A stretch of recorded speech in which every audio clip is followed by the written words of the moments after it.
Oyiga $1000 daromad olib kelib turadigan xonadonimiz kelganmiz. Zo'r tarafini aytib o'tib ketaman.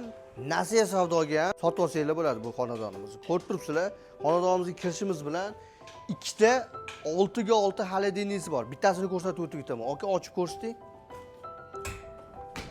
Bu xolodilniyimiz minisovoy bo'lyapti. Hozirgi kunda jo'xori saqlash uchun qaranglar, mana jo'xorilar turibdi.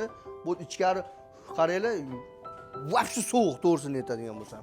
Mana bu Aborodinani o'zini deyaptilar, mana shu turishini o'zini $10,000 ga xarid qilganman deyaptilar xonadon egalari.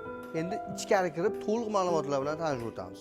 Xonadonimizni hovli qismiga kirib oldik. Ishchilar uchun agar o'zim yashayman desanglar ham qaranglar, bu navesimiz ostida bemalol Vremyanki binoning ichida o'zini ishchilar uchun joylari, tualet, hammom, narada burchakda ofislar qilib qo'ygan ekanlar. Agar menga bu xolodilniklar kerak emas desanglar, ushbu ko'rib turgan xolodilniklar kerak emas desanglar, 1 sotik yer narxini $22,000 dan sotaman deyaptilar. Nasiya savdo qilib olsanglar ham bo'ladi.